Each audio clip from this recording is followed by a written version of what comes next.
तो आज हम एक ऐसी क्रांति की बात करने वाले हैं जो हमारे गैजेट्स के अंदर चुपचाप घट रही है। एक ऐसी क्रांति जो सिलिकॉन की दुनिया को हमेशा के लिए बदल सकती है। चलिए इस लचीले भविष्य में झांक कर देखते हैं।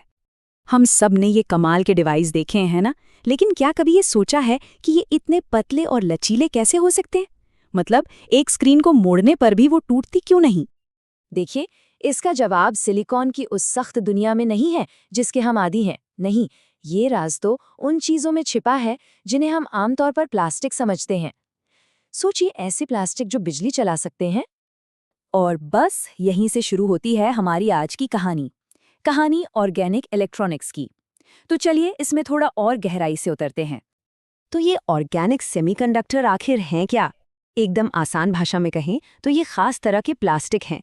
इन्हें कुछ इस तरह डिजाइन किया गया है कि ये बिजली का संचालन कर सकें। इनमें कार्बन के अणु एक ऐसी खास चेन में जुड़े होते हैं जो इलेक्ट्रॉनों को बहने के लिए एक खुला रास्ता दे देती है। इसको ऐसे भी समझ सकते हैं। कल्पना कीजिए कि इन लचीले प्लास्टिक के तारों के अंदर इलेक्ट्रॉनों के लिए एक सुपर हाईवे बना हुआ है जो उन्हें तेजी से एक जगह से दूसरी जगह ले जाता है। तो फिर पारंपरिक सिलिकॉन और इन नए ऑर्गेनिक मटेरियल्स में फर्क क्या है? देखिए, सिलिकॉन के जो बॉन्ड होते हैं वो बहुत मजबूत और कठोर होते हैं। वहीं दूसरी तरफ ऑर्गेनिक सेमीकंडक्टर के बॉन्ड थोड़े कमजोर होते हैं। लेकिन यही कमजोरी असल में इनकी सबसे बड़ी ताकत है। इसी वजह से ये लचीले होते हैं, जबकि सिलिकॉन तो टूट जाता है।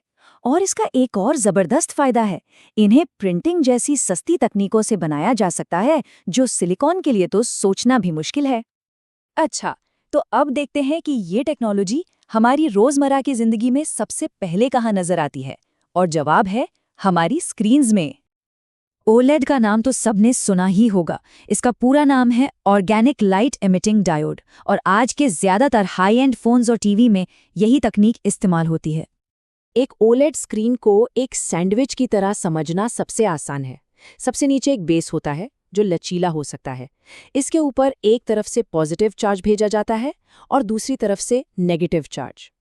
जब ये दोनों चार्ज बीच की एक खास ऑर्गेनिक परत में आकर टकराते हैं, तब असली जादू होता है। और वो जादू ये है कि जब ये चार्ज मिलते हैं तो वो अपने ऊर्जा को रोशनी के रूप में छोड़ते हैं। हर एक छोटा पिक्सल अपनी रोशनी खुद पैदा करता है। यही वजह है कि ओएलईडी डिस्प्ले को किसी अलग से बैकलाइट की जरूरत ही नहीं पड़ती, और इसीलिए वे इतने पतले, इतने एफिशिएंट होते हैं और इतना गहरा काला रंग दिखा पाते हैं। और फिर आता है एमोलेड, जो इसका एक और एडवांस्ड वर्जन है। इसमें हर पिक्सल को कंट्रोल करने के लिए एक छोटा सा ट्रांजिस्टर होता है, जिससे इमेज और भी ज्यादा सटीक और वाइब्रेंट बनती है। हमारे स्मार्टफोन की शानदार डिस्प्ले के पीछे यही तकनीक है। लेकिन रुकिए, ये तकनीक सिर्फ रोशनी बनाने तक ही सीमित नहीं है। अब हम देखेंगे कि ये जानकारी को स्टोर करने यानी मेमोरी का तरीका कैसे बदल रही है। तो मिलिए री-रैम से। इसका पूरा नाम है रेजिस्टिव रैम। ये मेमोरी का एक नया रूप है जो हमारी पारंपरिक फ्लैश मेमोरी का एक तेज और ज्यादा टिकाऊ विकल्प बन सकता है।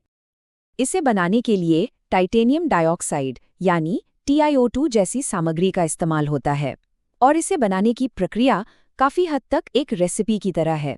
कुछ केमिकल्स को मिलाकर एक तरल घोल बनाया जाता है जिसे सोल कहते हैं।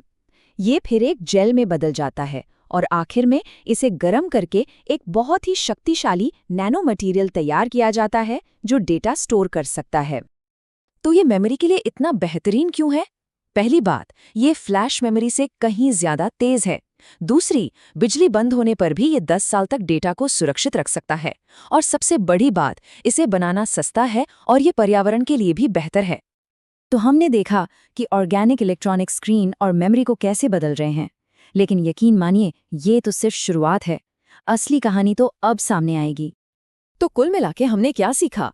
ऑर्गेनिक इलेक्ट्रॉनिक्स सिर्फ लचीले नहीं हैं, ये सस्ते हैं, हल्के हैं और पारदर्शी भी हो सकते हैं। तो ये कहानी सिर्फ बेहतर फोन बनाने की नहीं है, ये टेक्नोलॉजी की पूरी परिभाषा को बदलने की है। बस एक पल के लिए कल्पना कीजिए कि ये तकनीक हमारे फोन और टीवी से बाहर निकलकर हमारे चारों ओर की दुनिया में फैल जाए तो क्या होगा अगर घर की खिड़की सिर्फ एक कांच का टुकड़ा ना होकर एक पारदर्शी सोलर पैनल हो? या जो शर्ट पहनी है वो एक डिस्प्ले बन जाए।